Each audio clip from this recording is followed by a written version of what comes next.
Right, everybody, we've got an important message here, so don't skip ahead. We're obviously trying to get to 150k subscribers. When we hit that mark, we're heading over to Boca and River Plate. So everybody get subscribing. It's a huge dream of mine. Since I came on the podcast, I've always been saying I'm dying to get there. So everybody, please hit that subscribe button. The game's in November. We have to be quick. Guys, enjoy the podcast.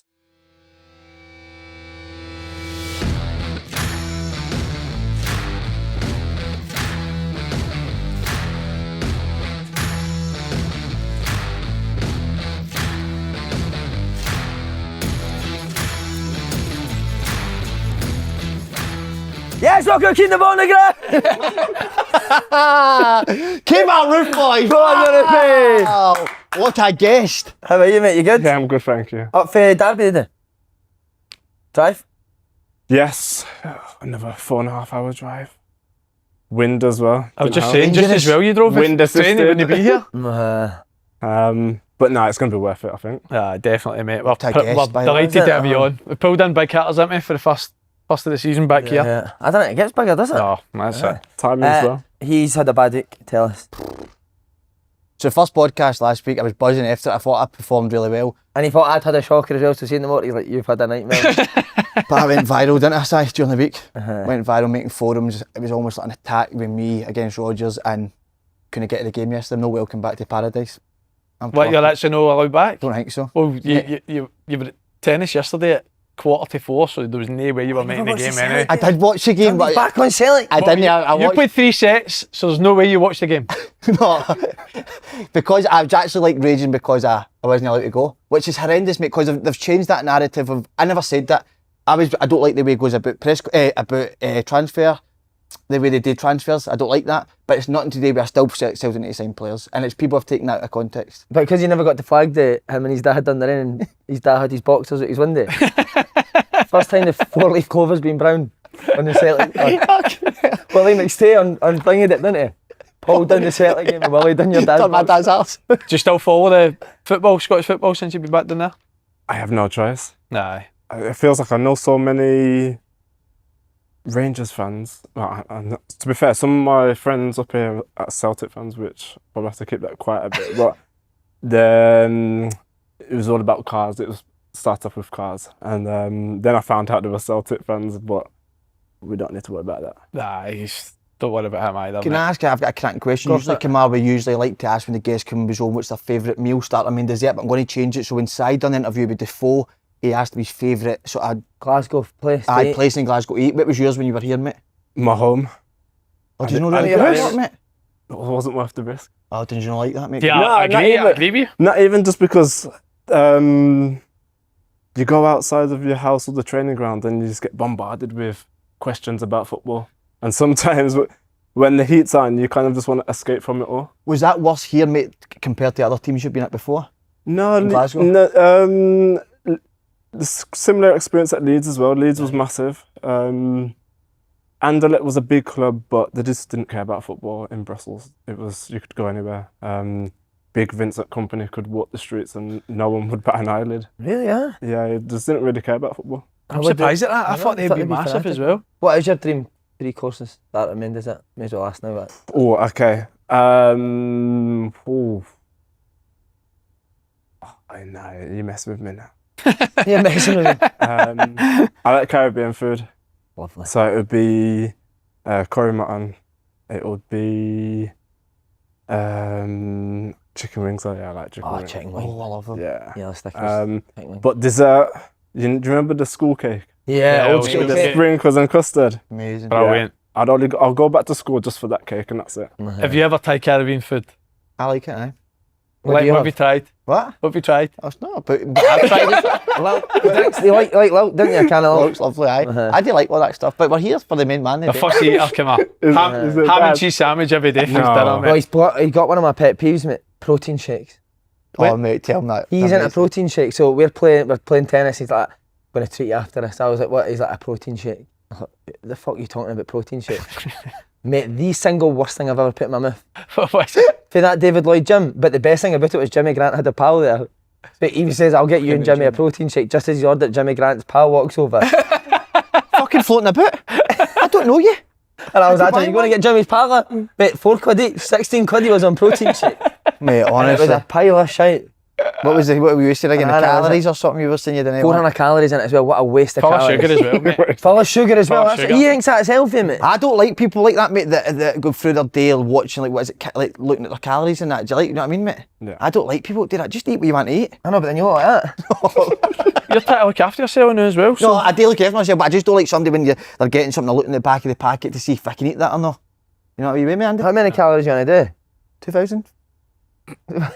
mate, he was going to say like 400 or something. 2004. And the drive's over Saturday night. He was doing a bit Saturday night. Round the boys. Well done, Slaney boy. Lad, fuck off. How We did need it to happen? stop this Talk us season. through it. No. We're here to talk about football. I want to be serious today, mate. Come on. Do you know what I And we mean? just need to say, right, Brendan Rodgers' daughter messaged last week. Oh, We yeah, said that's he does amazing. soccer there. When the Pussy clip came out. That was genius, mate. Wrote, she wrote, thanks, mate. Traumatised for life. That Aye. was genius. Ruined my life or something like that. Well, I tell you what, so you've had that wee altercation with Brendan Rodgers. I've not and done his an family. altercation You with have. Rodgers, Andy. I'm really interested to see what you've got to say about Brendan Rodgers today with some of his comments over the last week or so. Well, what is We'll the get to comments? it. Tell me about the We'll comments. get to it. Okay. We'll get to it. His dad's been doing chasing Spider-Man as well. Shouting at my back. I'm the Green Goblin, he's shouting. He's got spider webs all over his arse shoes, doesn't he? He's fucking Definitely spider webs. fucking hell. Amazing fun. Have you seen Spider-Man's in Glasgow? No. They're filming it in Glasgow. Have you not seen it? No, I've not seen it either. Down at Bothwell Street because it's the similar buildings to New York. Yeah, but is it going to come out this time? Because didn't Batman get filmed or Batwoman? That's right. That's right. And they Aye, that was scrapped like 2 minutes for Because you. his dad kept running on the set. No, he didn't. That didn't. That didn't. Where's Bothwell Street again? What one's that? Just Is that where that the Brazilian steak place is? Aye. Aye. That's right. It's on the right on the lead up to your house, Aye. isn't it? The Brazilian, what's that called again? It's nice in there. I can't remember, but it's nice. Geez, you like motorbikes, didn't you? Yeah, I do. Can you gaze a wee? No, no chance. Look back on the Celtic game. Oh, aye, that's right. No, Even you've though said it wasn't that. really a motorbike, but people thought it was a motorbike. What happened in the Celtic He game? scored in the COVID game. Yeah. That's right. He celebrated with a motorbike. Oh, so you've done it funny before? you said But that. it wasn't really a motorbike, but people thought it was. What it was. So just look back on that. And did you know that they two have played against each other before? Down south? What, was that swing? But Si asked him this Brendan morning. Oxford. Si just asked him there off camera and he didn't no- have a clue who Si is. He didn't have a fucking clue. Is it, what's your name, son? What was the game?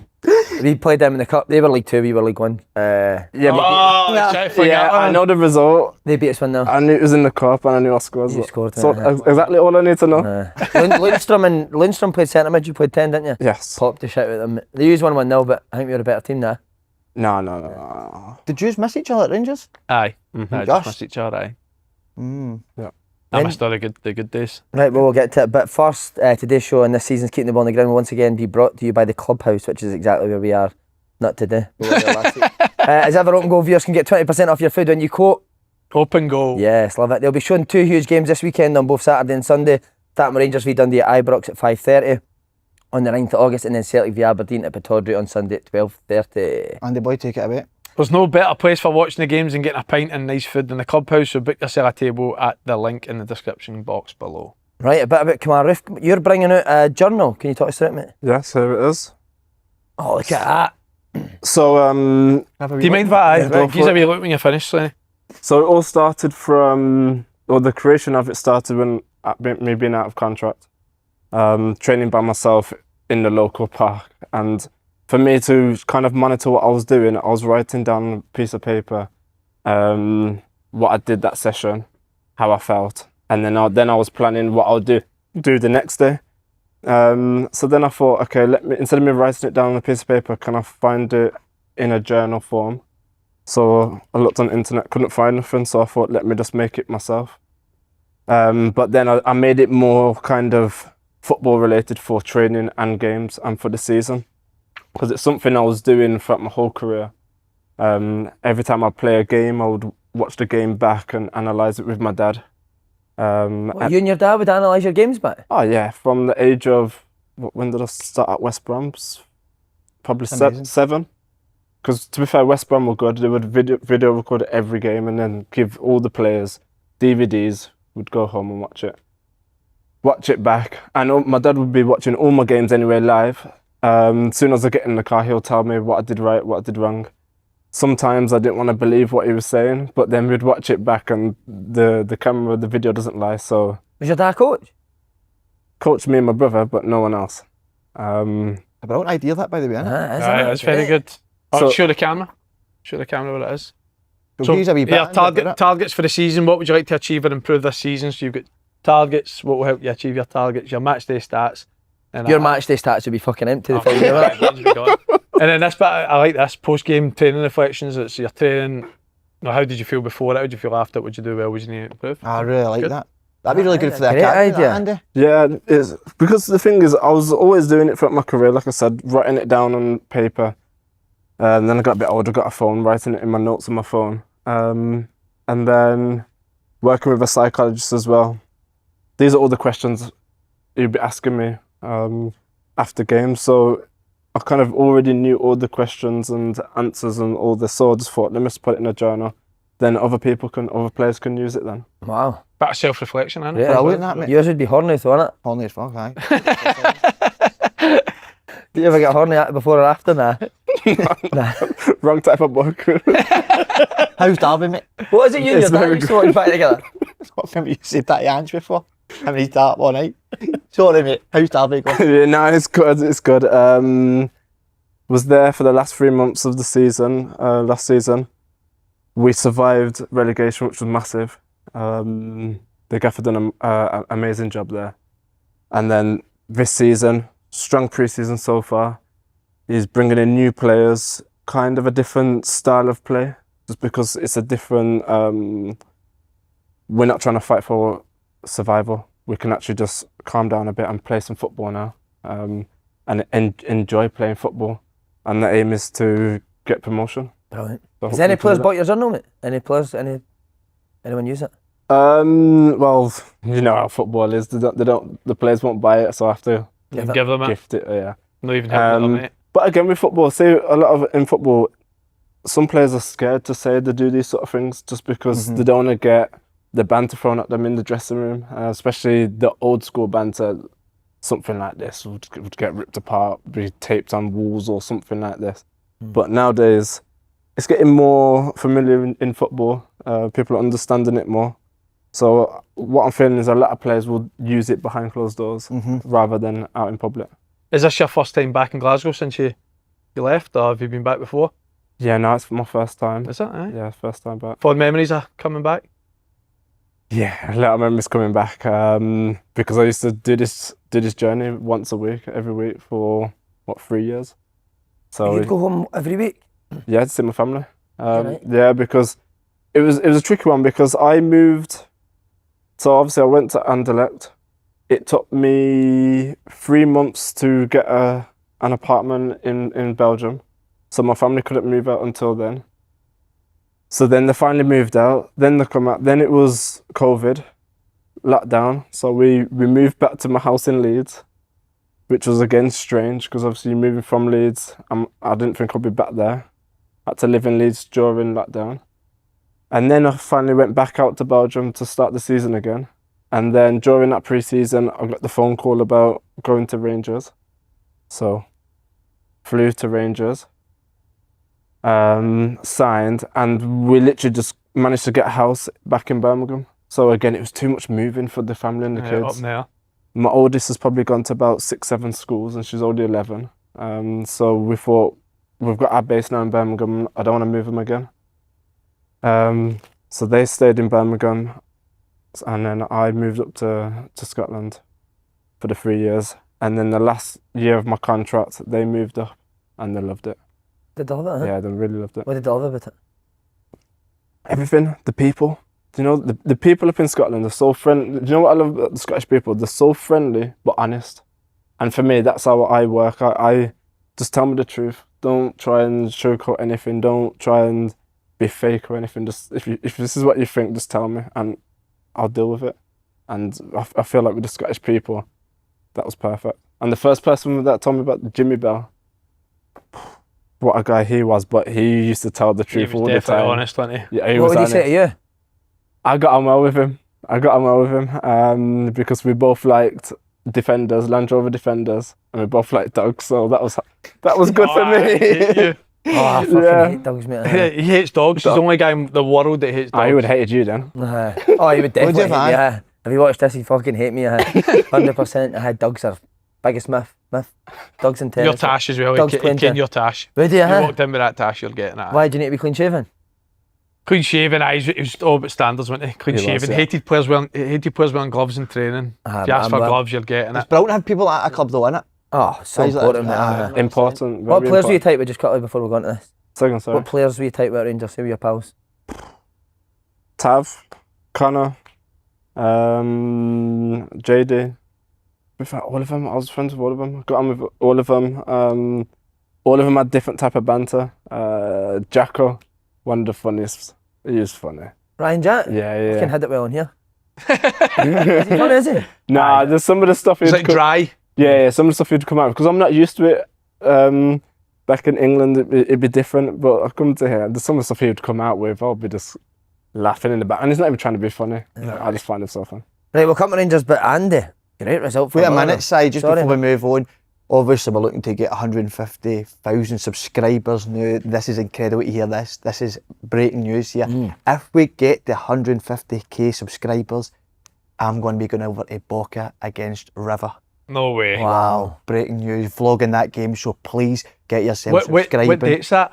It'll be in November, Andy. I think they're still to confirm the exact date, so I don't... But if we appreciate that didn't get them, question. then you're not going? No. Wow. So we need the people to really start subscribing. Up to 150k, it will be a party. This is your dream, isn't it? This is it. Mate, what a game this is going to be. That'd be all time. And I think we'd probably try go a longer to take in both sets of fans. All right, you're going longer, yeah, right? The- No worries. We'll just fucking do this while you're there. No, because I think when you go earlier, so I don't think you can just capture the game. You don't think you just go for a week or two? I hate you. Milk it. Fucking going there for the start and you're coming back to find a whistle. Fucking hell, I might stay a bit longer. A bit longer. by the way, as well, saying it's Fuck good. this year engaged, man. You can get your very own Halves Journal at the link in the description box below in this video. I Oh, tell you well what, you done, should get it for your tennis.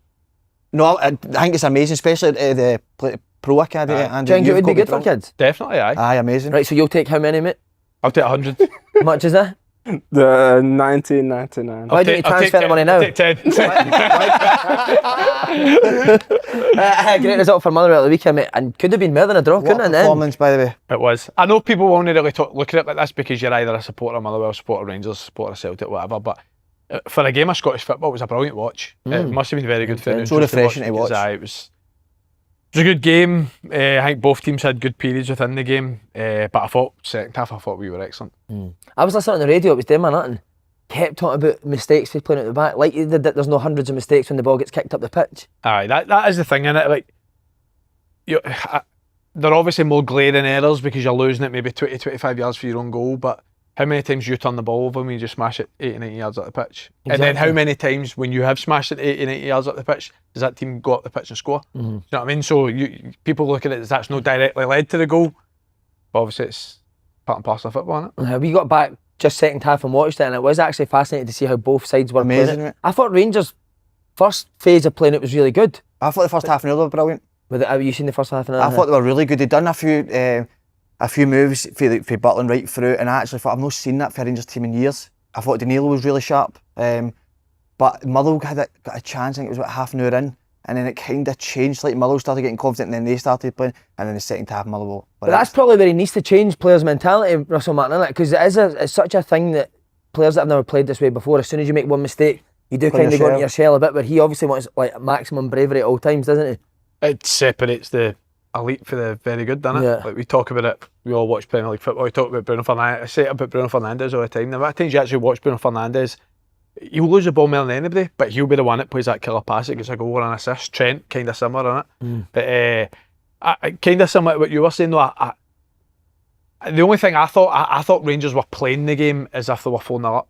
I don't think there was a purpose to a lot of their playing it. Whereas for me, you play that style of football to create chances and score goals. It didn't really feel that way. It was almost as if they were trying to take the sting out the game at times and just keep it for keeping it safe. Because many times they played it through the first press and then ended up Back at the centre half. centre half, which that should be hitting the space or playing forward I pass. think if they've got better players up front, then it would have been different when they got up there. maybe. Players' decision making. Those times where they could have played forward or out the other side of the pitch and ended up turning back and playing back to a centre back. Aye, maybe. But yous were good at it. I thought yous were good at it in terms of when yous were playing out, it was to attack. Played quickly, aye. Quickly forward, I think as well, the second half we went man for man for goal kicks. Now, I was surprised that Rangers never, well, to me, it never looked as if they changed much when we went man for man, because we then we stole the ball so many times for them, for their goal kicks and then playing out. And then that's why it probably felt like we just kind of had sustained pressure for so much of the second half, I thought. I love it for your manager just going man for man, knowing that Rangers are playing it for the back. Well, see, for Rangers as well, see when they play Hearts at Tynecastle, Derek McInnes always went man for man. Yeah. So you know that's coming. So that's how you then change it, innit? Did you watch it? I didn't watch it because I was coming back from the Derby game. So we had a game at 3 o'clock, so was the game at half five? Yeah, so I was on the road, so I couldn't watch it. I watched the highlights. I watched all the post-match interviews and everything like that, and didn't sound great. Yeah. What do you think about that, mate, if you were a player and you hear your manager saying that? It either makes or breaks the player, especially at a club like Rangers. And in my time as well, you see a lot of players come and they struggle, they can't handle it. And then they get filtered out, and then the ones that stay are the ones that can handle it. For me, if he's singling out myself, it's going to fuel me. It's going to get me angry. It's going to make me play better. Right. But also, as a manager, I think you need to know your players and if that player can handle it or not. But see, if they can handle it, Kemar, then they shouldn't really be at Rangers, should they? They can't handle it, can't be at Rangers, and a year or two, they'll get seen out the door. I always think what's important as well is, like, if you're saying that in the media, you have to have said that in the dressing room. So it's no like you're kind of covering it up and you're being no nice, but you're no being as direct in the dressing room. But when you're in front of a camera, you're saying something, and players like, never said that. But for what I've heard, I think he said the exact same words. Tell Liam Kelly thanks for giving us that insight. Wasn't him? It's very early on though, mate. First game of the season, I've had a brilliant result. Why wait though, mate? But what are you waiting for? A brilliant result. No, but he has to take criticism for himself. I mean, how Kieran Dowell stayed on that pitch, and that's not about him personally, like as a player. He couldn't run anymore. And about 5 minutes before that, I mean 5 or 10 minutes before that, Motherwell go down the left hand side. He kind of get near his man, and then they don't learn for that. He had to come off the pitch, and he didn't learn. Russell Martin didn't learn for that and take him off. So he's got to take criticism. So instead of coming out and annihilating the players with character, I think he's got to take responsibility for that. It's like, I don't disagree with you, but this is what I was kind of been having this chat for like 2 days since the game. It's when you actually look at Rangers' team, probably because obviously players missing and no having the players they want in yet. Like, there's so many players playing out of position. That's why I was surprised more than any that Dowell stayed on, and like players that were in their position, Diamandi, Rothwell, they all come off. Yeah. And then you end up like you've got square pegs and round holes that they look uncomfortable in the position. Now Max Aarons, the amount of games that Max Aarons has played in the Premier League, we've seen him before. He's obviously a top player. I thought again he looked uncomfortable. I did. So for me, I thought Jeff had to come on, and whether you put Aarons right back or kept Av, whatever it may be, but I just thought like stuff like that. I thought personally, I thought his subs were wrong. But I don't disagree with him coming after. I think players as well though, from going from playing Europa League or Champions League qualifiers and then going into the league games, it's two different styles of play. Two different games, it's completely different. So again, you could have a good result in Europe, but then you go to play in the Scottish League. Some players aren't suited for the Scottish League. See, just on the style, as a player, would you prefer to play in that, a team that wants to play it for the back, dominant possession, or do you prefer it when you get the ball forward a wee bit quicker? For me, as long as the team creates chances for me to score, that's what I'm about. I don't care how it really gets there.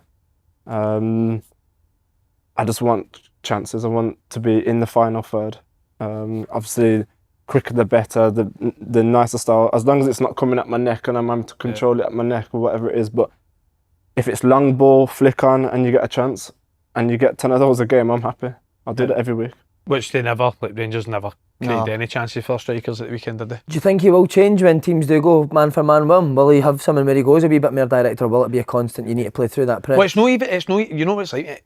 See when Man City and Liverpool and all these teams get pressed man for man, they go long. They go back. It's no like... Yeah. It's so they have to adapt something. My big thing is like they never had forward runners at all. Oh yeah. They never had forward runners. They never played forward. And it's like he says, like we've watched Russell Martin teams, like he plays that way because he feels he's your best opportunity to create chances, score goals, win games. But at the weekend it wasn't. So there's something within it that needs to change. I mentioned it last week when we watched the Panathinaikos game. I still don't understand why Rangers 8s drop so wide so early in front of the midfielders. And what ends up happening is they end up playing a 40-yard straight ball to Danilo. Yeah. And there's nobody in the middle of the pitch. Yeah, there's nobody close to him. And he's like sprinting towards the ball. So you know what it's like. If you're sprinting towards the ball, it's much harder to control. Whether You just want a set, aren't you? A set pass. And there's nobody there. Yeah. So I think that's a partner play that they obviously have that for me hasn't worked yet. But the one that I felt it kept working for them, to be fair, in the first half was he's clearly a big thing the days is they don't want the winger and the fullback to be in the same line. So if the fullback's inverted, the winger's wide, vice versa. There's a couple of times where like Max Aarons or Tav got the ball and they like slow rolled in the inside for the winger to step on. I thought every time they've done that in the first half especially, I thought it worked for them. So the stuff that's obviously they're working on that's working, but they're obviously a work in progress. They're going to get better as well because they're going to sign players as well. It is so hard for him to when you're trying to change everything, but you still need to get results. Yeah. It's such a massive club, and he's not even got his full squad of players that he wants in. And you've got Champions League tomorrow as well. It's never ending. Do you think he'll be successful? I hope so. I don't know him, but have you ever played against his team? Sorry, Kemar. Swansea MK Dons or? No, I don't think I did. I think I might have been obviously up here or in Anderlecht. But yeah, no, it sounds like he plays good football. It's good to watch, but again, up here you need results. And obviously you didn't get the result yesterday, and that's why you're getting the backlash. Can you talk about the video now? Aye, but on the live. What video? It's unbelievable. I've got a video what on my happened. I've heard Russel Martin. No, or me. Or him. Or shot in the live. It's unbelievable, mate. I was like, my mouth was wide open, gobsmacked. Right, okay. I've shot in the live. Just on Motherwell quickly, you see good signs under the manager? I know you're not playing just now, but... Aye, no, I've said that. Loads of stuff that we've worked on for the start that's obviously a work in progress as well, but going well. I think a big thing for me is, I say this all the time, is like as a player you want to go into a game with a clear game plan, clear instruction. You know what you're doing as a player, you know what you're doing as a team. And I felt when we were working on the game plan, having watched Rangers obviously against Panathinaikos, I just felt like I think that's the correct way to play against Rangers. Like, that's just kind of what I felt for so early. And to be fair, there were certain elements that didn't quite work in the first half, but I thought it was more down to us. When we won the ball back, we probably didn't keep it well enough, but then second half obviously worked to perfection. Because I think even Russel Martin said it, players have said it, we did deserve to win the game. Yeah. I don't think there's any doubt about it. Talk about Europe, you scored one of the best goals ever in Europe. Wow. Talk us through that goal, mate. That goal, yeah. I've been trying that goal for a long time. That's got to be our best ever goal. Yeah, I've got best ever goal, but What do you mean you've been trying it for a long time, but you just shoot for the halfway line all the time? sometimes, yeah, because I'm getting, sometimes because as a striker, you don't really see the ball that often. You get frustrated, and then when the ball comes, it's like you want to do something with the ball because you're not getting it. So there's times previous games, if I've never had a shot on goal, I'll roll that into the next game, and I'm playing the game and I'm still not getting a shot at goal. Sometimes if I get the ball, I'm just thinking I'm going to shoot here. And there's a few times where I've just tried it, just out of frustration. I did one in the pre-season at Anderlecht, and Vincent Kompany took a meeting after, and he drew up all the stats saying like where the most goals were scored from, and all the goals were scored in the box. Very rarely they ever scored outside the box, because some other players also were taking like long range shots and just go boom, boom, over the goal. So he was losing his head. I know it's that head, it's fucking huge. So we literally just banned long range shots. He banned them? Pretty much, yeah. So then obviously I scored this one, and he was one of the first people to message me saying like congratulations. I basically brought up him banning all the long range shots. So, but it wasn't even the finish, it was like you controlled it, you've held off a couple of defenders, but was that just because the time of the game, I'd imagine you were knackered, and you've obviously held off these players. I come on the pitch, so I was fresh. Nah. Calls himself Rangers fan. But no. Leave the questions to the big boys, son. We'll cut that, don't worry. Keep the tactical analysis, that was brilliant, mate. No, but what it was is, I think I was coming back from something, and my leg wasn't feeling the best, and even at half time, I was talking to the physio. I was like, it's not feeling great here. If I come on, I could pull something here. So I was getting treatment at half time, which is rare for like a sub to be getting treatment at half time. And then the gaffer was like, yep, you're coming on. So in the back of my head, I was a bit scared of running or doing too much running because I didn't know if my leg would be okay. So that was one of the reasons why I shot instead of just kept running. Right. So obviously I won the ball back and we needed a result. We was winning. The ball come, and as a striker, you can't be losing the ball there. Aye. No chance. Everyone's going to be losing their head. So I had to keep hold of the ball, and luckily I was able to wriggle away. Got to the halfway line, I was thinking I've still got another half of the pitch to go here. And I didn't really want to run either because of my leg. So I thought, it's a perfect chance. Let me just go for it. And Did you see where the goalie was, or did you just hit? again, when I'm playing, I'm always looking at the keeper because I'm always thinking, because again, when I'm watching games, I'm looking where the ball is and I'm looking what the keeper's doing. And a lot of times the keeper's never on his line, he's always out of the pitch. So I'm thinking, so again, while I'm playing, I already know the keeper's not on his line. So as soon as I get the ball, if it's on, I'm going for it. Worst case, it goes for a goal kick. Xabi Alonso used to score them all the time, didn't He he? loved it, didn't he? Do you ever blame the goalies? No, I don't. Yeah, Just you get know caught that. off guard, mate. Because you're asking your goalie to play high, aren't you? If If you're high other press, teams get the ball, aye. So you can't even blame the goalie. Aye, that Europa League run was incredible. You went on win it. When do you start to believe that you can go all the way? That's how you ask a fucking question. Aye, crap. Look at him, man. When do you believe that you can go all the way? Brilliant, me man. Hey, fucking top. You know what? I think it was literally just game by game. We wasn't ever thinking about the final. We was just going, let's get through this round. Let's get through the next round. And it just kept happening, and the momentum kept building. The fans the atmosphere was getting bigger. It was mental. It's for me, they're the best nights ever. At Ibrox on the Thursday night, I wish I could just bottle it up and just keep it. Crazy, mate, when it the noise, remember? What do you think it's been? Why do you think Rangers have been so good in Europe for so long and not quite the same domestically? I think it's the players and the style that we have.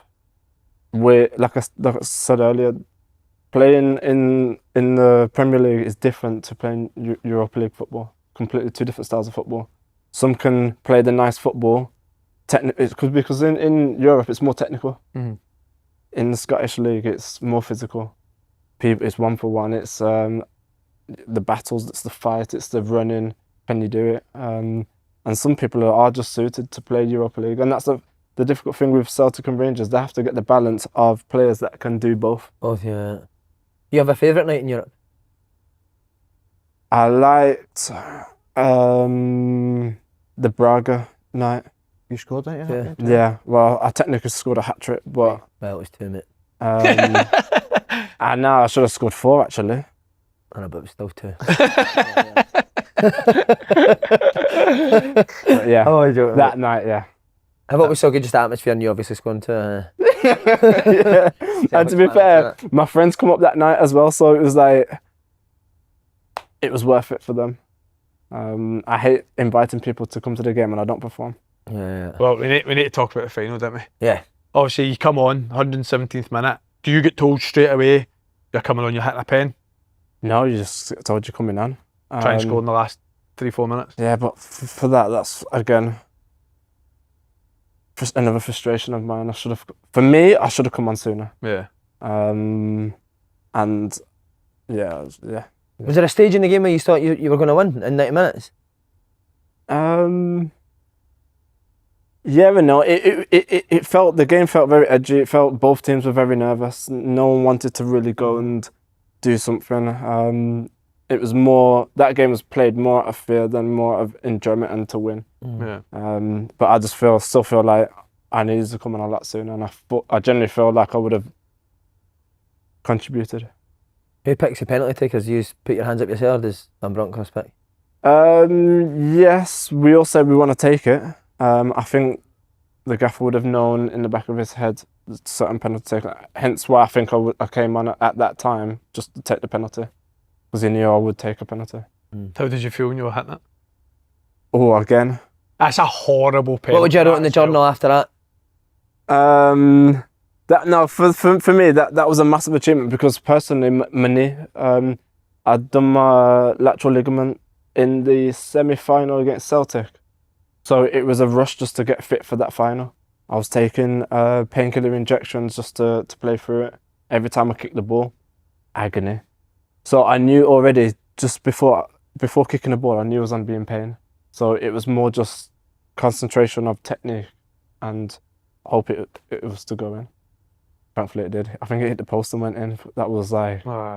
Because that is like, your pen was, if you missed, Rangers lost the final, wasn't it? Your pen? Yeah, because it was I think it was the 5th penalty. So it was done. The most difficult thing is the walk up to the penalty. Yeah. Oh fuck. That's the one, and I'm just telling myself, trying to smile to myself. What, sorry, mate? I'm just smiling to myself, talking to myself, something not even about football, just on about something else. Motorbike. Just to I think it was, I don't know, something sunny in my head. I don't know, something sunny. I was happy. I was just walking down, I don't know, the beach or something, just happy, just to black everything out. Right. And say, I'm gonna score this. Because as soon as you let the crowd and the atmosphere and the occasion get into your head, that's you finished. Yeah. And then do you fancy Ramsey when he steps up?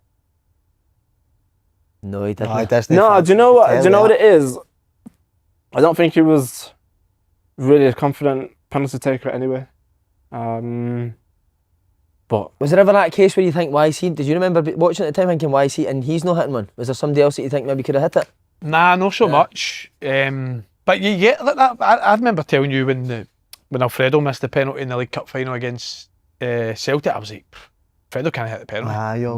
And he'd hit the penalty. Because like some point, it's different, innit?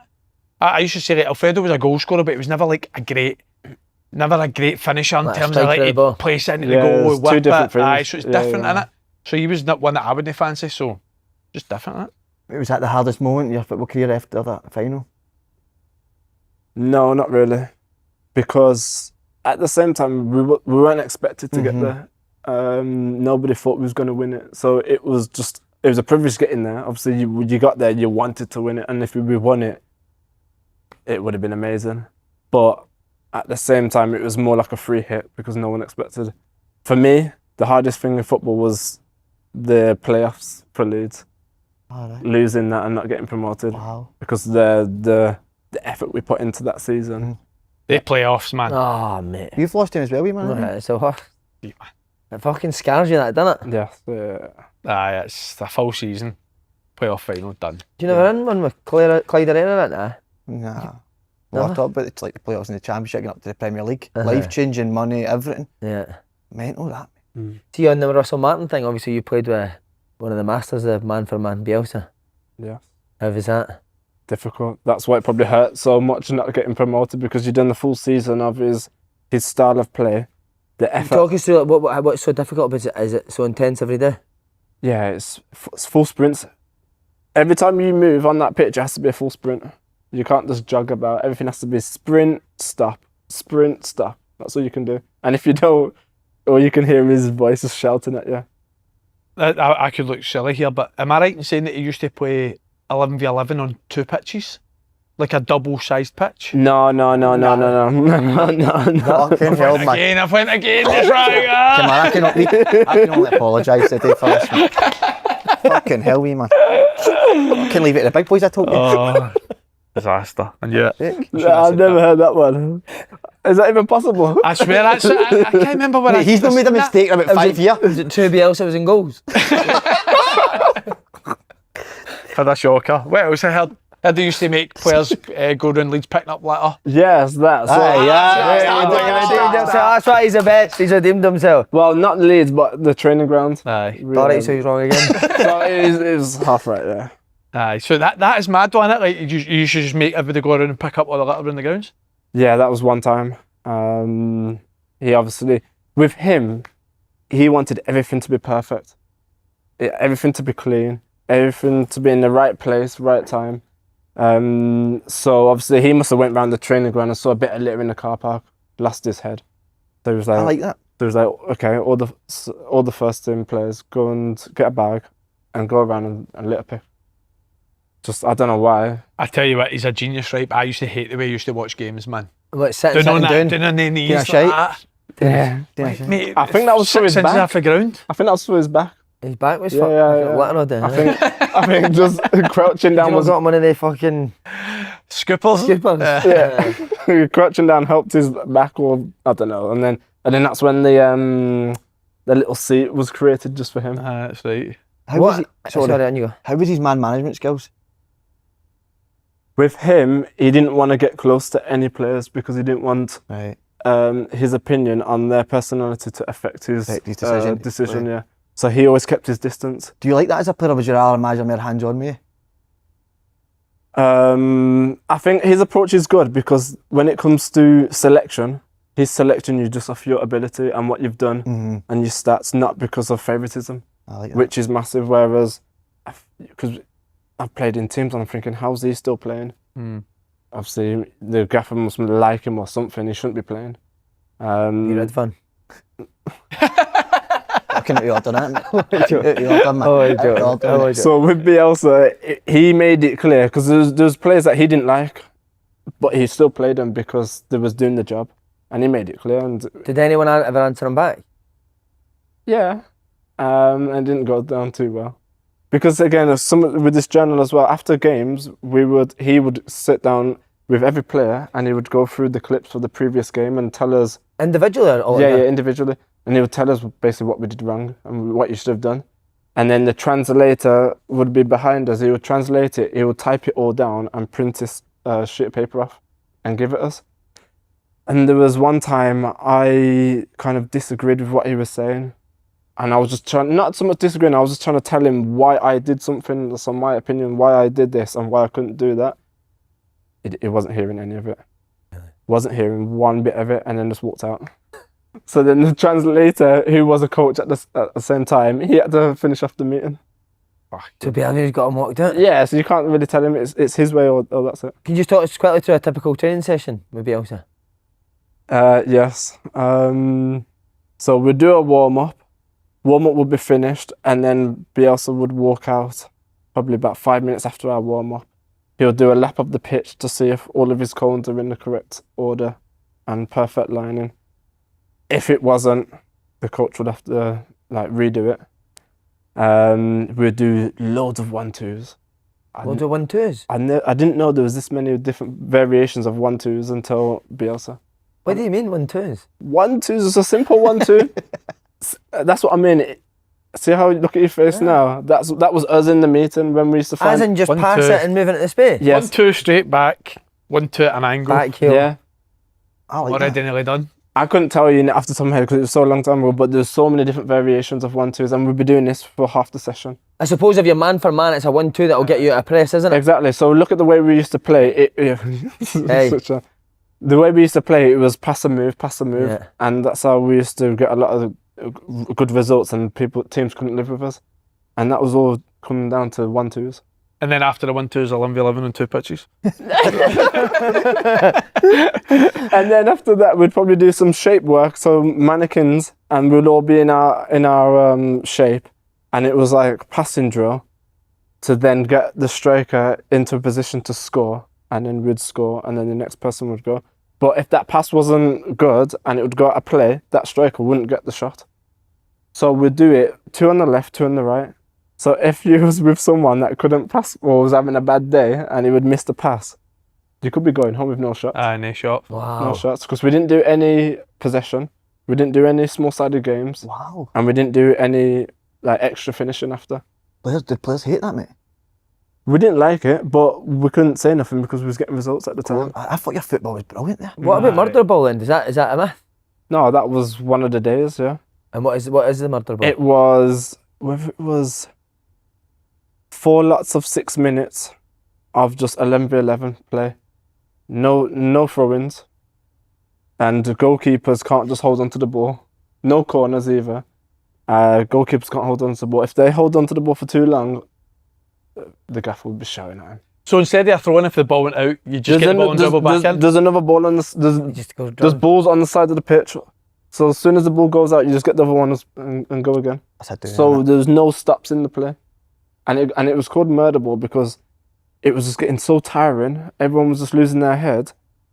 They just used to foul each other. Yeah, just smash each other. Yeah, smash each other just to get a break. Fouls now? No fouls, no. But you would you just lose your head, so you'd end up just smashing someone. Then at least you'd get a little breather, and then you'd go on again. He was such a fascinating character, though, wasn't he? Yeah, he was. He was on a local bus, I know, just going home. Did And then he was spying. Was he no spying on somebody? Was it him and his assistant? Went to somebody's training ground and was spying. Derby where he got caught. Oh, that's right. But he was doing it the whole season because we was playing games and we'd go into the meeting the day before the game and he would know everything. So we was like, how is this possible? This guy is smart. Where did he sit in his motor? No, just didn't like that. Very good. No, it wasn't him doing it. Obviously, he sent people, but we're just thinking, how does he know everything?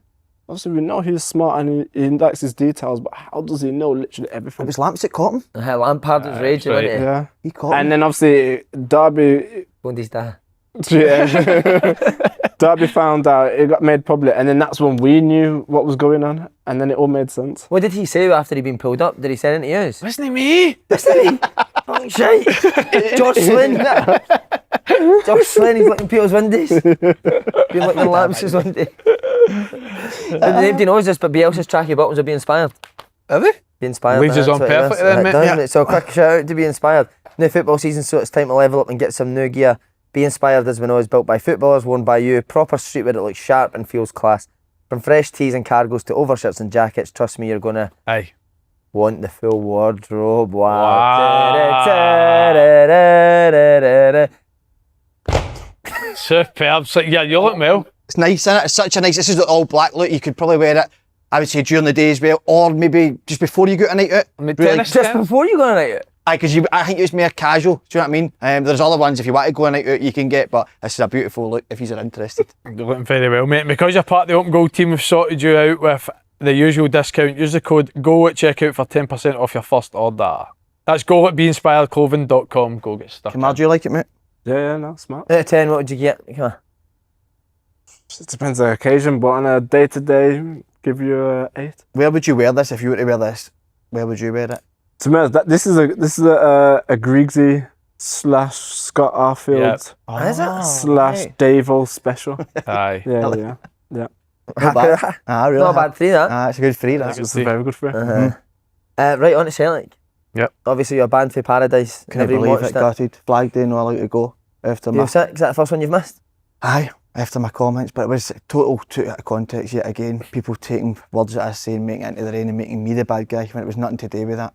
We were sitting in prep when a guy came back past and he was like, I'm listening to you. And I went, what about him on Rodgers? He went, you're waffling one pile of shite. About you? Mm-hmm. And then another guy actually was raging, wasn't he? I said, are you slaughtering Rodgers? But it's nothing to do, but I've already said on the podcast when Charlie was on a few, the one through the summer where I said, of course Celtic need to get players in, we know that, everybody knows that. But I just don't like the way Brendan Rodgers goes about it. It creates a sort of divide with him against the board. Can he tell me the board are going like, no, we don't want to bring players in? Can he? And then that's still not to join the board, and I want him to have pussy either. Aye. He was watching, wasn't he? Pussy was watching. Jota and Aldo right beside the pussy. In the stand. They were beside him in the stand. But as I said, the board only going to go, we don't want to bring players in. What I think maybe is there's such a, what's the word, that they can't, they see the transfer window totally different, Rodgers and the board. I think that's what it must be, because why is there no players coming in? And I don't like the idea of when Kyogo went, when I was very vocal last season, they shouldn't have sold him. I would rather get somebody in the door and then sell him on, same as we Kuhn. They've let Kuhn go and then they need to get a replacement in. I would rather hold on to them and then until you've got somebody ready to come in and then let them go. So what do you make his comments when he said that if they want to stand still, he's not a man? But I don't think they do, man. I don't agree that they are standing still at all. I understand the new, it's been a bad transfer window in this summer, but last season they spent a lot of money, as in with Engels and Ida. So I think this summer they will be trying to get players in. For whatever reason, that's no happened. But I do think there's some sort of problem with maybe how Rodgers sees the transfer window and how the board see it.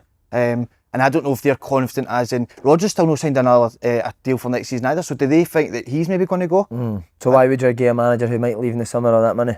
Well, no, but what I'm saying is they might not be confident in that approach as he spent with Ida and Engels. Look at Ida yesterday. What do you make it? They need forward players in badly, don't they need a striker. I think they need a striker and a winger. Yeah. Maida can obviously go up front, but I still think you need a number 9 up there and another winger. They really do. How's Yang starting to head to Forest? Forest changes the game, doesn't he? Changes the game, man. Just so positive for everything he gets it. He wants to go forward. He wants to make something happen. Whereas I feel the players weren't doing that before he came on. Need to give St Mirren credit again. Done brilliant, didn't they? They did. You'll know yourself how hard St Mirren are to play against. They're just very physical, very well organised. And were very, very competitive throughout the game. It's funny though, because like even when Celtic aren't playing well, and it's always a credit to Celtic, you do always feel like that goal's going to come. Get a bit of fortune with the deflection, obviously. But I thought Luke McEwan as well. Like, how many times did even last year he came on and changed the game? I think he just injects energy into the game, doesn't he? When the game just feels as if it's that wee bit of a lull, it's a wee bit sluggish. I just thought a bit of, like you said, enthusiasm, intensity. He's somebody that's unlucky as well not to be starting, isn't he? Yeah. What's going on with Bernardo, mate? He never seems to get Never even got on, did he? Used to have big on him, so. Well, you were saying about the signings last year, Trusty, Engels, Ida. Trusty and Engels both on the bench, and obviously Ida getting a bit of criticism for the performance. So you think Brendan Rodgers agrees with us about Engels last year? Obviously doesn't he? I know, but obviously the boy Nygren's came in and he's been brilliant in pre-season. I think the fans, everybody that watched did say Nygren looked better, so on that you've got to start him ahead of him. And he was only £2 million. What did you make of the game in general? But Celtic were actually quite good. At times it was a bit, St Mirren obviously sat after the game, which they do, and they're really good at it. Celtic sometimes maybe too slow, but I thought that at times they did play good football, but again, as we said, they're just lacking the front players. You can't, last season, I think when Matt O'Reilly was there last summer, wasn't he? He left last summer, didn't he? You had gone in with Matt O'Reilly, Kyogo, Kuhn. We've not replaced them. Quality in the final third was quite poor, I thought. I thought so as well. We always, we hear players that come on here all the time say they hate playing against St Mirren. Was there any team when you were up here in Scotland that you just hated playing against? Or any of the stadiums you hate playing at? All the stadiums with 3G surface. I'm hated it. Do you hate that, mate? Shouldn't be allowed. Shouldn't be. Especially in the summer as well, when it was hot and dry. Roasting hot. Yeah, it shouldn't be allowed. Aye, so. What was the best Celtic team you played against, mate? Best Celtic team, whichever one that beat us. Just for me, it's a crazy game. And then it's not also so much about tactics. It's just about running and who's got the most intensity in these games. Because it's when we're on about murder ball, it's as if the ball doesn't stop moving, and you have to keep running and running. The tempo of the games are unbelievable. What, higher than any other game you've played in? Yeah. But even speaking to Aaron Ramsey after the game, he said he's never experienced anything like this, and he's played in all the big games. At Anderlecht, before I signed, talking to Craig Bellamy, he said, again, the Old Firm derby, biggest game in his career, always. And he's played in all the derbies you can think of. Wow. What was your first one? It'd be the COVID one. First one with fans, sorry. Remember that? I'm not sure actually. No. Can't remember. 1-0 Hollander maybe? It might have been. That was the first Old Firm of that season. That was Angie's first Old Firm, I'm sure. Had you just left the season before that?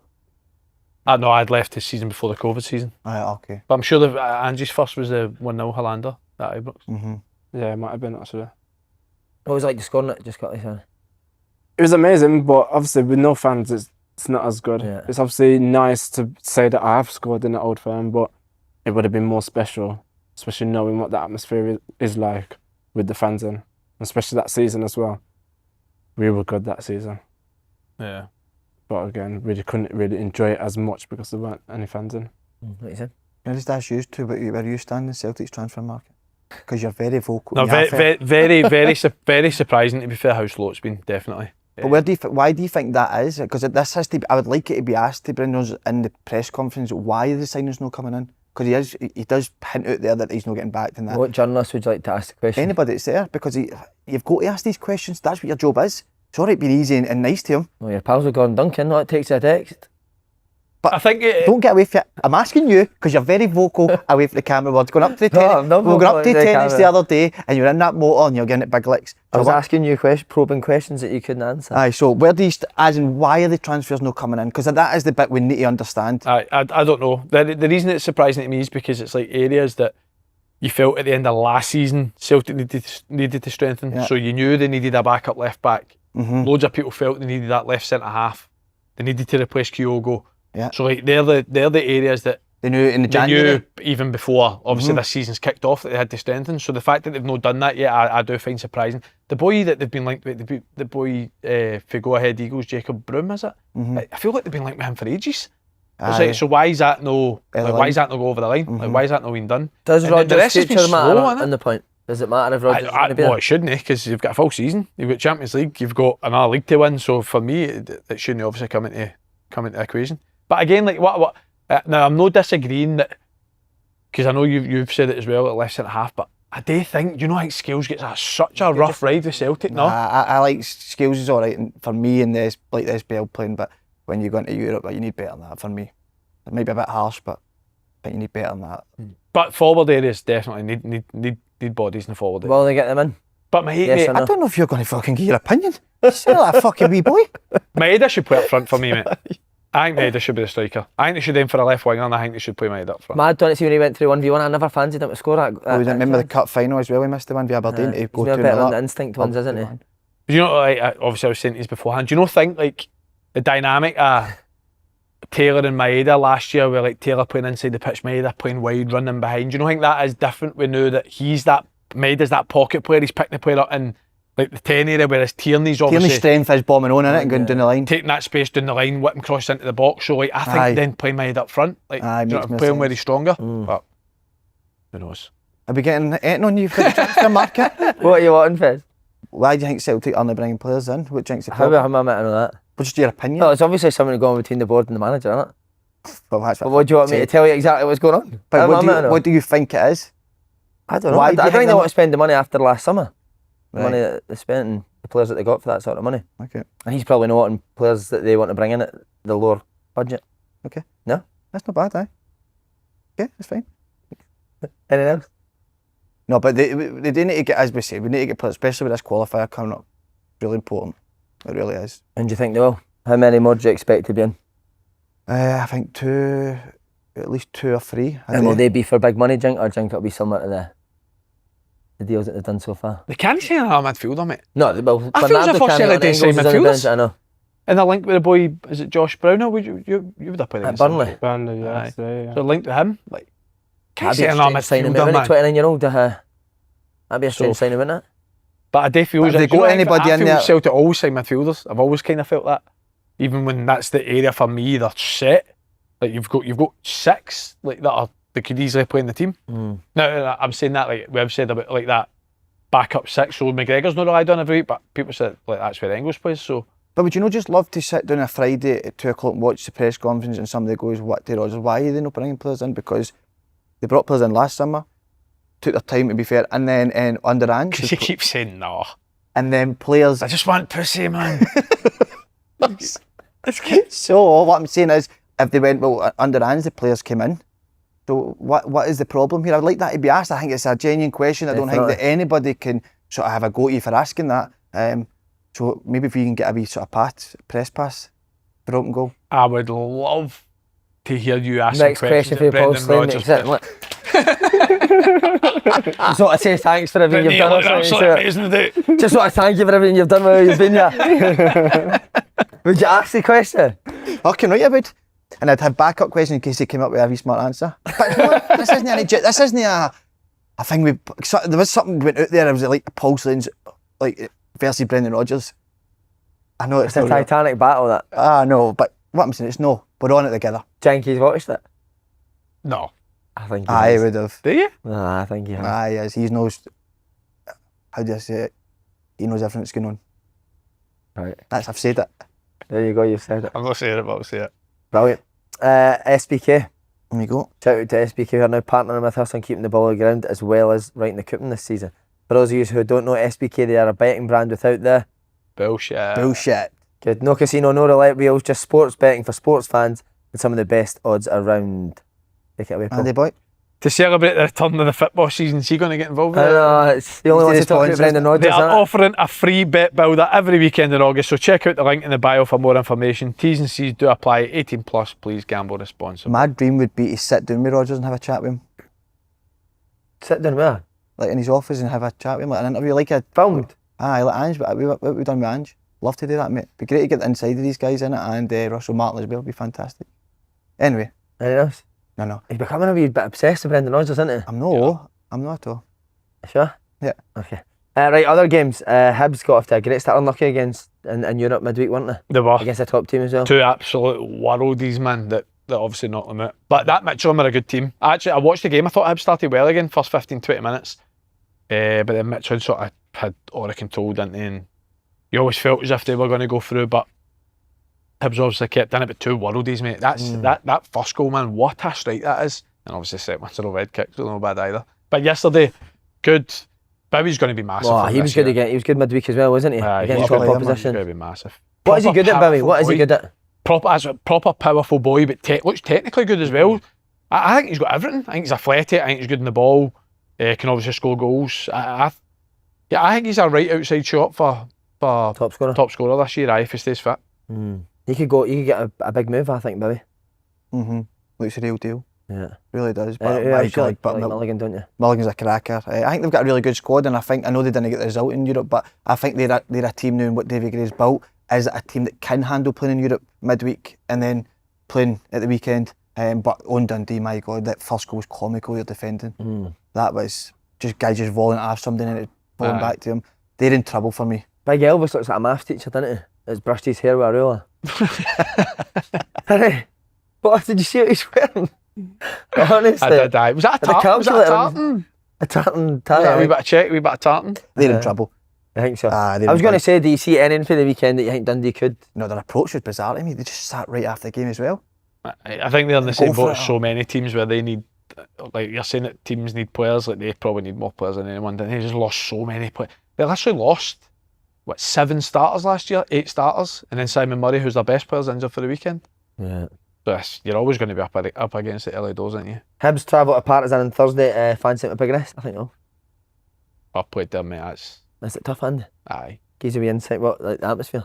Very good atmosphere, aye, intense. I think, I always say that I think teams underestimate, like you'll know what it's like down south, like players turn their nose up at Scottish football, and I think players underestimate Scottish football, but I think we underestimate some of these European teams. Like Partizan will be a good team. I think it'll be a right tough fixture for Hibs. Were you shocked, sorry, on you? I was going to ask you, because I asked you the stadium or teams you didn't like playing against. What's your favourite stadium in Scotland outside, obviously, Celtic or Rangers? St Mirren, because I used to score. Oh, aye, fair. Strikers have always got that in there. Yeah. Stadium they always score against. Are you surprised at the standard of Scottish football? Yeah, no, I wasn't surprised because I went in not expecting anything because, again, like you alluded to, being English-based, we just watch Premier League football. We don't look anywhere else. So I wasn't really up to speed with what I was going into. But for me, it was just getting the balance of Thursday night, you're playing Europa League style football, then you need to be ready on Sunday to play against Scottish teams. And what I noticed as well, every league game was a cup final for the opposition against us. So we'd be watching their games like the day before, watching their videos, and we're like, these aren't very good. But then they would act different. They would act different. They would be like a whole different team when it comes to the game. And it's like they either support Rangers, so they want to score against their boyhood team, or they support Celtic, so they hate us, so they want to even do better. So every game, it felt like we was always playing against a team for their cup final game. So a lot more styles in the league this year, isn't there? Definitely. A lot of more teams trying to play, isn't there? A lot more teams trying to play, and then like you've got your counter-attacking teams as well. Obviously, Libby coming back up with Davy. They're trying to play again. Thought they actually looked good for what I've seen at the weekend. So never a penalty, though, is it?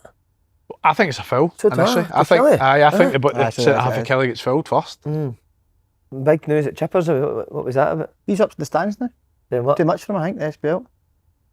I think. What? So? He's not away though, is he? No, he's in the stands. He's up in the boardroom now, I think. With the suit on. I don't know what the suit on or no, but that you're right. It was never a pen. He's pulled him first, isn't he? I think so. Aye. He's getting to that ball, isn't he? He's getting to that ball for Robin Muirhead, doesn't he? Pull him in the net. I think Muirhead's going to have a great season. I think he's going to be massive for Livy. He could be one to look out for this year. And Falkirk as well. I thought Falkirk were good against Dundee United. It's a good game, that. I enjoyed it. You watch it? I watched the highlights. I didn't see the full game, but I thought Falkirk and Dundee United, to be honest, I don't know what to expect from them this year.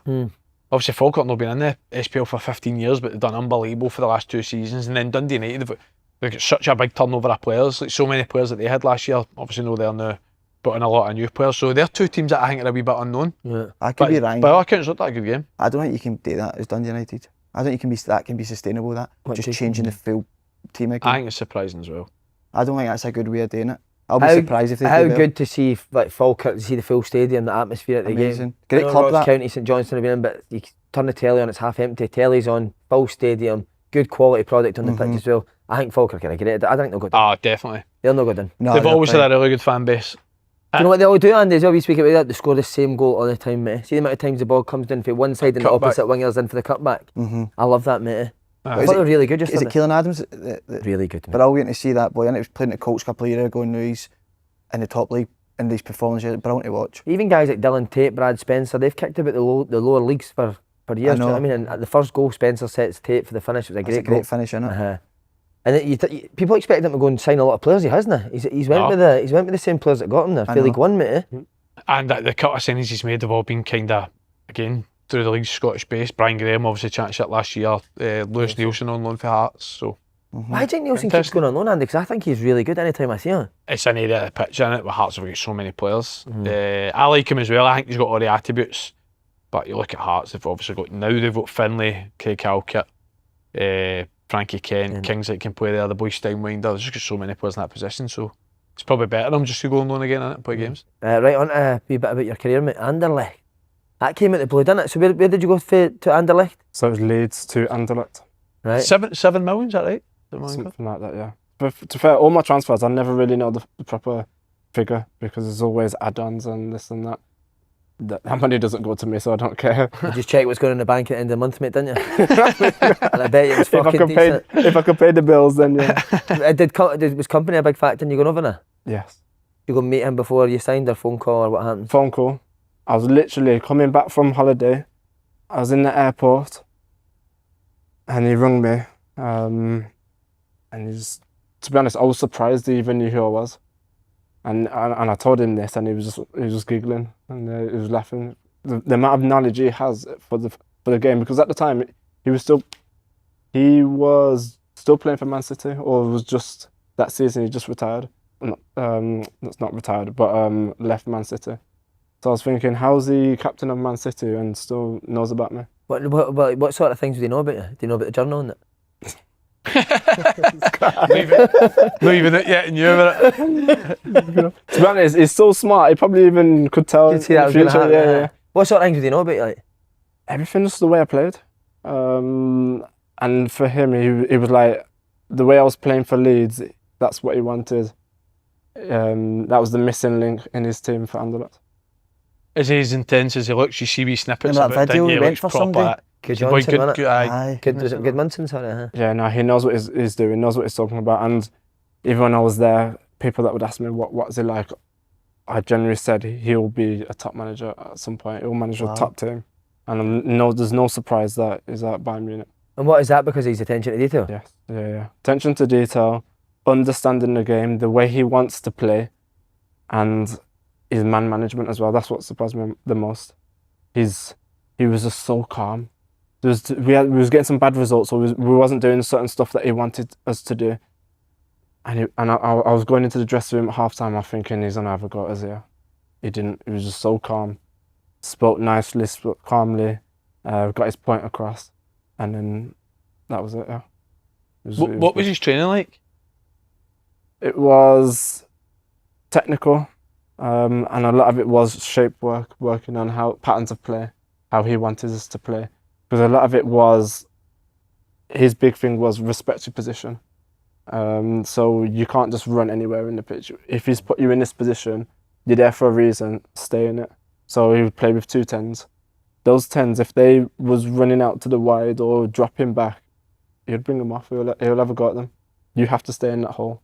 Because the whole way of playing and the system was based on Finding you.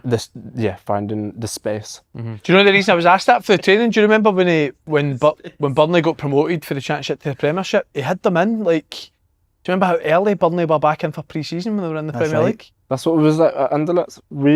The season finished with COVID, and then he brought us back in for the next season, pre-season, a good month and a half before everyone else. Yeah. Nah. To do what? Just to do the tactical stuff? Just to train. Just to train. You're gutted, aren't you? Oh, yeah, I mean, you're not saying devastating. anything to Vincent Kompany, but you're Obviously, gutted. we couldn't say nothing because we had the whole time off anyway because of COVID. So it was like he was like, well, you've had your off season because of COVID. Now come in, we need to work. Did he ever go mad? I know you said he was quite calm, but did he ever? I remember there was a clip of him going mad at Anderlecht, wasn't there? That's right. Was it Zuxi? Was it Xerxes? Was it? I'm sure it was Zuxi.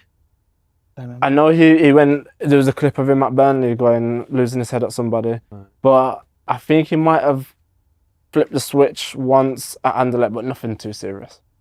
Is he a top man as a person? Yes, yeah.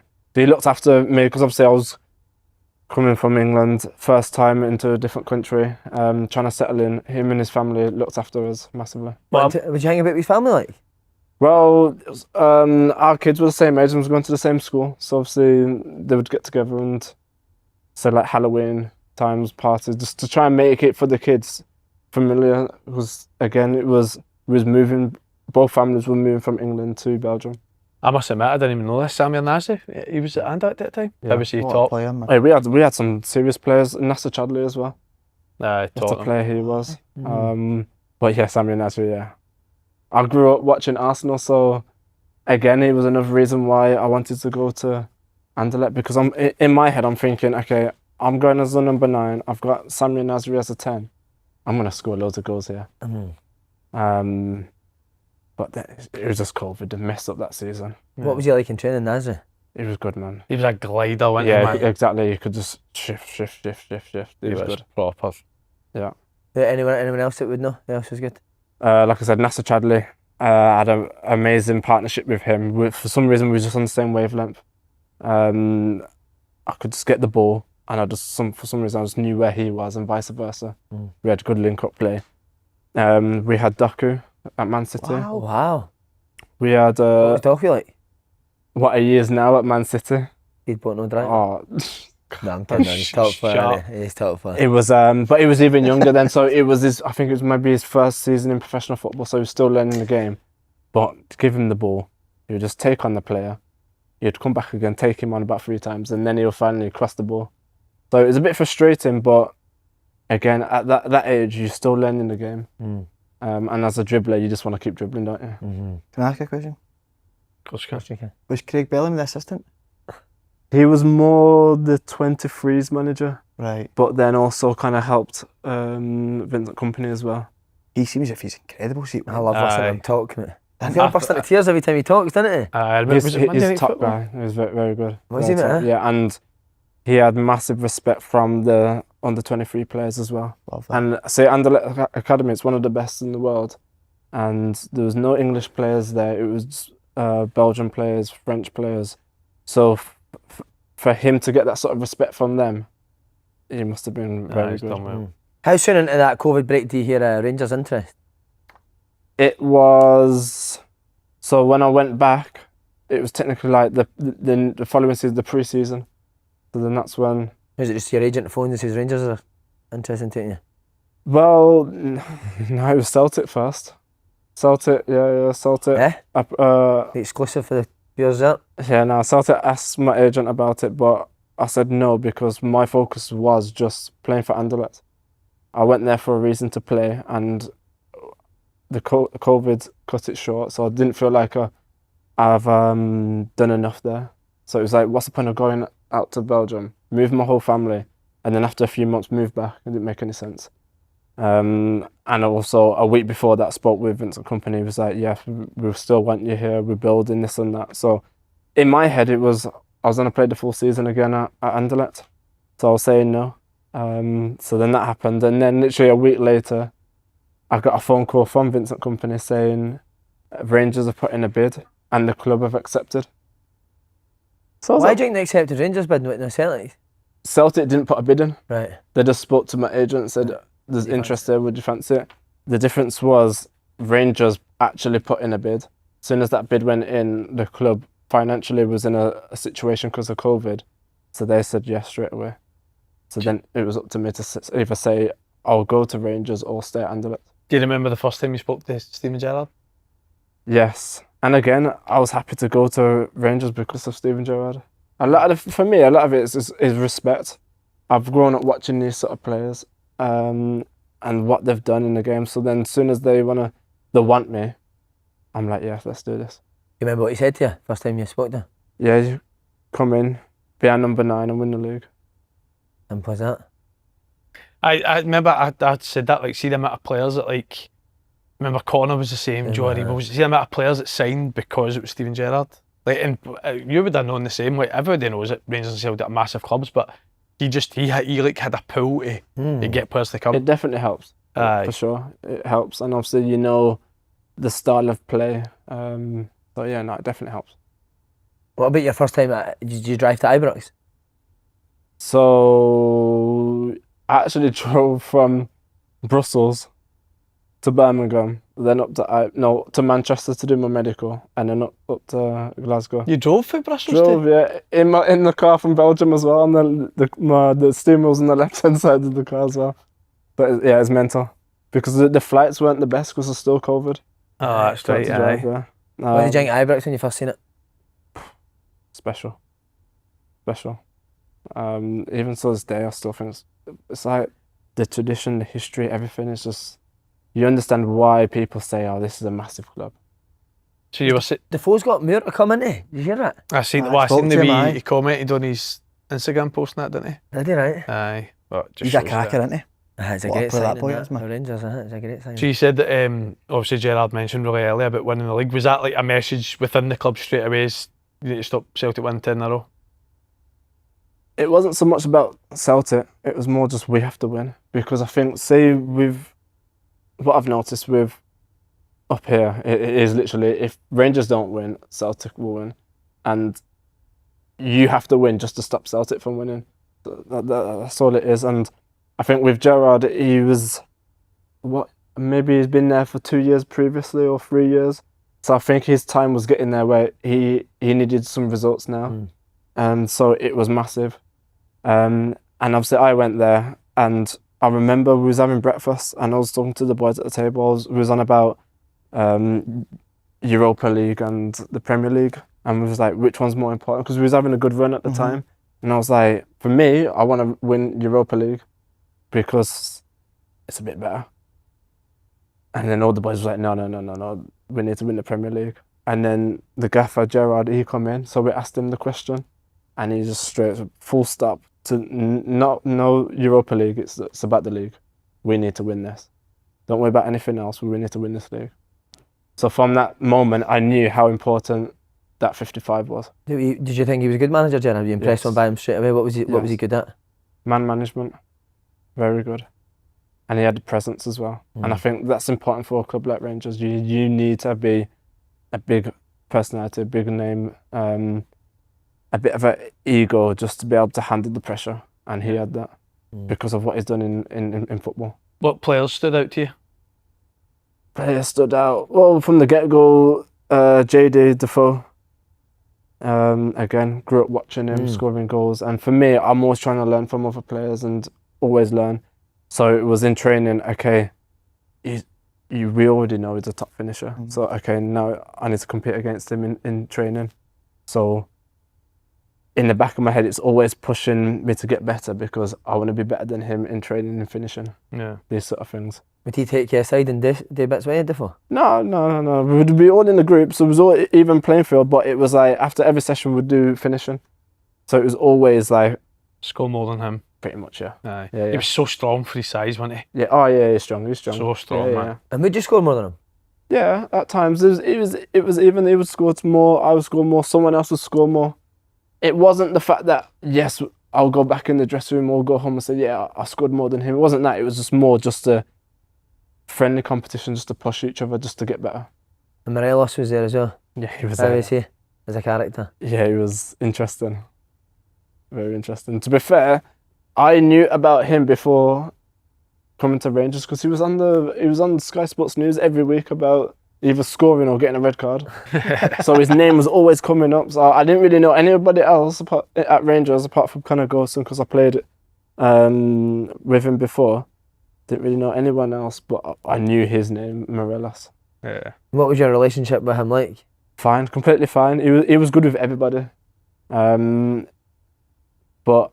with him, because it was like, I felt like because I was coming in as the 9, he felt a type of way about it. So at the start, he was a bit off with me. And then throughout the months, he knew I wasn't that bothered about really competing against him. I was just bothered about just playing, helping the team. Because at the time, I was playing as a 10 a lot of the times, just so he could play as a 9. So as soon as he realised that, he warmed up a bit more towards me. But again, he was completely fine with everyone. Could he be mad? I think he might have only lost his head once in training. What was that over? I think it was a period where he was supposed to be going to another team and it didn't happen. That kind of period, and I think he was just kind of losing his head a bit with it.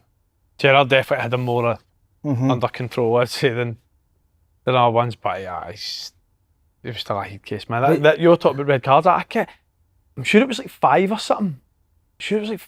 Red cards he had the year before. Definitely Aberdeen, definitely Aberdeen twice. It was McKenna, wasn't it, he'd always fight with? McKenna, that was away, and then I think he tackled Shinnie at home. He set off at Celtic Park. Definitely got set off at Ufa. I'm sure it was like 5 red cards that one season, and that was arguably his best year as well. Yeah. Scored something like 25 plus 14 in Europe. Would him and Gerrard have like back and forth with each other? Not that I know of. I'm not sure. Again, like I said, the man management level he had was top, so he knew how to deal with things. How is Michael Beale as a coach? Like, every time you speak to somebody, he's like top. Yeah, very good. Very good. And that's the thing with that season, why we've done so well. I think the management team was very good.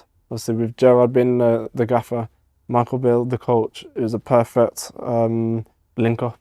And we did so well. And so it was just unfortunate that all those guys got the reward to go to the Premier League with Villa. So I think we could have kicked on. Plus, if we got more players, we could have kicked on. And it could have been a different last 3 years of my contract there. How was it different when Beale came back as a manager? Did you ever see him as a manager? I was surprised. But I could understand why, because again, he took all the training sessions.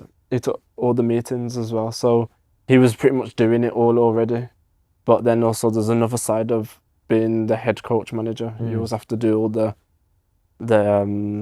uglier stuff. The ugly admin side of things as well. So it's not all about just being a good coach on the grass. Yeah. Talk us through when you won the league. What was the celebrations like? Again, I keep repeating myself with COVID. It killed it. Yeah. Because again, I can just imagine how crazy it would have been. But even say just driving to the stadium, even though fans shouldn't have been out on the roads and around the stadium, they still fully packed everything. Fireworks going off at during the games and things like that. It was immense. But again, I wish we could have done it with the fans. Yeah, Alan McGregor as well. How was he as a guy? Top. And again, with him, see, players like him are important at clubs like Rangers because he lived and breathed, as you know, he lived and breathed Rangers. So if we lost, he would be like really upset and emotional because he would take it personally because Rangers was his club. And as new players, we recognise that and you understand the importance of Rangers to the fans. Did you have to score by into? He was a good keeper, you know. Good, but when I did, I'd let him know. Because I was with goalkeepers, it was always a competition against me and the keepers as well. Me scoring, them trying to save against me, and you score, I'd rub it in. You've got to. Yeah, was ahead as well, man. He's got an incredible question for you, Andy. Remember the FaceTime you were on? Aye. Or the boys FaceTimed you? See that team, obviously you'd be happy, obviously, but was it a bit of disappointment for yourself because you weren't part of it? Nah. Not at all? Nah, not at all. Do you think I would be slightly? Nah, not at all, honestly. It was I remember, I can't actually remember who it was that FaceTimed me. It was either Griggsy or Jacko, but then there was a few of the boys in it. But I always remember, I don't think I've ever spoke about this, you'll be able to find the interview, I always remember Gerrard mentioning me in an interview, like after they'd won the league. Wow. So we need to remember like players in the past, and he mentioned it, and I was like, fucking hell, man. That's brilliant. Like, that was mad, like that was surprising. Because even then, like I was never like, first name in the team sheet, like your Alfredos and boys like that. But obviously that, like stuff like that was class, aye. Because you were close to staying that season as well, weren't you? At times. Aye, it was, aye. Again, it was like, obviously I don't want to go too much into it, but COVID obviously, like, affected everyone, didn't it? Like players, clubs, and I think different decisions obviously got made because of what happened with COVID and the season stopping, so. Did you ever text Gerrard after that saying thanks? No. Saying thanks to mention that? Or well done on that? No, I've no. He's I've never spoken. No, He was raging. I've no. Again, I've never really been like that with managers in general. To be honest with you, like I had a brilliant relationship with Gerrard, but it was more like you know what he was like. He was like he was quite distant for the players, but see when he praised you, you felt $1 million. Yeah. Because it would come once every. When you deserved it, do you know what I mean? It never just came for doing something all right. Like when you deserved praise, he gave you it, and it was like. When did you get it? You remember? It was actually the Ufa game, the 9-men game. That was the one that I proper remember because I didn't even start. But I came on, we went down to 9 men, and there was like 40 minutes left or something like that, and I went left back. And I think that might have been the first time I played left back under him. And I think it was like a ball at the back post, he had a 2v1 overload, and I've like jumped and I've like flicked out for a corner. And I remember like he like signalled that, and he signalled like your attitude when you didn't play and like stay in. So like things like that, because he's no big on like praising people like all the time. No. I remember one he done with Joe Aribo. I was nearly greeting for Joe, man. What did he say? It was a Braga the year before, and Joe again came on left back. Probably never played left back in his career. Gets the ball for left back. You remember the goal? He like slaloms in between a few. Right, we were 2-0 down. We came back 1-3-2, and Joe scores the winner. Slaloms in between, comes like slews it. That's right. He actually picks Joe up. Like stands him up in front of the dressing room, everyone. He's like, see you. He's like, see wherever I go, I'd take you anywhere. He's like, played different positions for me, never moaned, always trained well. You're like, fuck hell, you just got that for him. But then he went to Villa, didn't Never take took him. Oh, Rebo's buzzing when he gets the Villa job, innit? Did you ever get a wee bit of personal praise in front of the group? Yeah. Remember a certain game? Yeah, to be fair, no, he would do it to every player that deserved it. And again, coming from someone like him, it meant a lot to us. But then on the flip side of it, if we did something wrong, he would tell us as well in front of the group. So good or bad, it's all in front of the group. Brilliant. I always see after that summer when you came back to Preston, I always remember Gerrard doing an interview and it seemed like he was unhappy with they only bringing players. And did you feel as a squad that he's had to add a few more players? For me, when we won that league and then the following season, like I said, we would have kicked on massively if we brought in more players. I just feel like, again, money-wise, the club was going through whatever it was going through, and that's probably why we didn't bring any players in. But if we brought in some players, kept players as well, we would have kicked on them massively. Do you think that was a big decision and why he went? Or do you think it was just the fact it was Aston Villa? Probably a bit of both. And also at the same time, you can't turn down a Premier League team. Yeah. You got to see him go? Yeah. When did you find out that he's going? I think I was on international duties with Jamaica and got told then, or found out, I don't know, on social media or the news or something, that he was going. Did it come as a shock? Yeah, because the thing is, at the time, I think the week before, we was in a Europa League playoff or something against some team, and we were terrible. Malmo.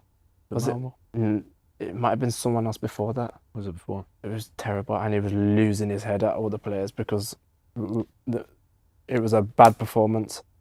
And then a week later, he gets the Villa job. But obviously, it comes off the back of the season we had before. We was invincible. We didn't lose a game that season, and we played good football, scoring goals. So I understand why he got his move. How did you find it under Van Bronckhorst? For me, not the best, because he was very. For me, I feel like he was very defensive. So for the defenders and the centre mids, they were happy with it because they were keeping clean sheets. It was good structure behind the ball. But as attackers, it's not what we want. We want the free flowing football to go and score goals and get chances, and we weren't getting that. His style was definitely more suited to Europe, wasn't it? Yeah. Aye. Yeah, it was. And it's probably why we've done a bit better and getting to the final. How was his man management? Different to...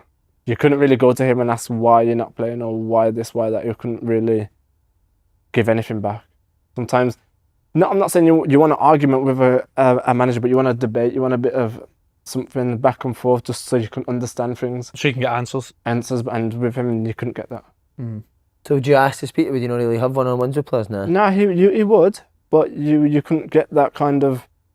Say with the gaffer with Gerrard, if you was upset about something, you could go and see him, and you could have that back and forth with a bit of passion, a bit of heat, all positive, and you resolve whatever issue or debate it was, and it was good. But say with Van Bronckhorst, you couldn't. It was just there's just nothing there. You could go in and walk out still a bit confused. But tactically in that Europa League run was incredible, mate. He'd always dropped a back three in certain games, wasn't he? Was it Lundstrom at one place? The teams that he's beat was like proper, like Dortmund, Leipzig. It was incredible. Aye. I still sometimes hear when you speak to like Rangers fans, it's almost, I feel like underrated Van Bronckhorst, the job he done at Rangers. Aye, definitely in Europe. But in the league he was. Aye. But that's what you get judged on the most though. Again, it's if you don't win the league, the other half have won it. So that's what. See what I will say about Van Bronckhorst time. Like I remember some of the players that Rangers were linked with that he was trying to get at the time that they never got, and like where some of the players are now. I'm me saying that. Who was it again? The boy Xavi Simons that's just saying for Chelsea was one. The boy Joey Veerman, who's is like all kinds of moves. The boy Reinders that was just signed for Man City. Danilo Dwecky, the centre half, went to Union Berlin. So he was going after like players that turned out to be top players and not getting them. So. But it could have been different if they got the right players in for him. Sorry. No, you go. Was Van Bronckhorst's training completely different for like a Beale and Gerrard's training? Yeah, every manager had different styles of training, and again that probably linked into why the squad had a lot of injuries at the time, because if you keep changing different styles of training, the body's not used to it, and then they pick up a lot of injuries. And in my time, we had 4 managers. Yeah, 4 managers. So we're obviously talking about when Michael Beale then came back in. That at that time you had quite a lot of injuries. Was that tough? Yeah. Being in the sideline for so long. Yeah, it was annoying because I was excited for him to come back, because I remember obviously the first season, the style of play, I enjoyed. So I was expecting Michael Beale to come back and do the same, which he did, but I just wasn't part of it because I had a hip operation the season before that I probably needed 10 years ago. Had that, and then it was a 4 to 6 month injury rehab time, and then I think our first game it wasn't a good result, so then I kind of got fast tracked through my rehab, and it kind of just had a knock-on effect from then. How hard is it when you get a bit of criticism when you're at a club like Rangers because of the injuries? It's what it is. It's football. You have to deal with it. Yeah. You can't take the praise and not take the criticism. And then with it's just how you handle both of them. Sometimes players can get carried away with the praise and think they're best player, think they're Messi. But then as soon as they get a bit of criticism, they're so defensive and lose their head and start hating whoever said it. But you can't. You have to just take it, both of them even. How did you find Clement? I thought he started well. Come in, identified a few changes that we needed, but then I think throughout the time he just kind of just lost his identity and how he wanted to actually play. Again, it's the pressure of the fans, of the results. It's not being first in the Premier League. It's not winning the league. It's not beating Celtic. So as soon as you feel that pressure, things start to change. Was it Dundee and Ross County games that killed you, wasn't it? Towards the end of the season. Yeah. See, at that stage, did you think we were in a right good chance of winning this league? Yeah. It was what was your dressing room like after the 2 games? Can you remember? I can't really remember. But yeah, the thing is, it's you play your games and then you just automatically expect Celtic to have won the game. That's why you come off the pitch. If you have to win, you win, because you're always expecting Celtic to win as well. As soon as you drop points, you're just thinking, okay, we're losing this. I've missed the chance. I think it must be so hard. See, as much as we're talking about that Europa League run when Rangers at Ibrox, it's an amazing atmosphere. Seeing the opposite though, when it's no gone so well, I think that must be so hard to play in front of. Did you ever feel that, mate? again, you can't be at a club like this and feel like But that. did you ever feel like some of the players, like on the pitch, you could see like they know themselves or they're maybe Yeah. shying away from it? Yeah. Mm-hmm. Yeah, and I think the fans sussed that out as well. And again, that's probably what some of the downfalls of playing for a team like this. And you can't handle that pressure, you will get found out. The fans will suss you out straight away. What do you think happened in the 2 games? Because he's flying going into the 2 games. Was it no Celtic first and you Three drew each, 3 aye. each? Yeah. And I'm sure, I can't remember, but I didn't remember they done the walk around the pitch and they get criticised for it, for taking the Aye. point. It was kind of I don't know if it started for them. It did. That was the game before. That's right. Because I think I might be wrong, but I'm sure the Old Firm game at Ibrox, if Rangers won that, sure they went in the lead in points wise with the 4 or 5 games to Aye, go. and Celtic went 2-0 up, remember? In the first half, they went 2-0 up and Rangers were kind of spooked and then they came back. So it wasn't actually a good performance in the first half. So I don't know if that kind of started. I don't know. Right. And then decision to leave Rangers, why? Just out of contract, they didn't want me. Did you want to stay? I would have stayed, yeah. But again, also, to be fair, it was a difficult period personally as well. Family issues, illnesses.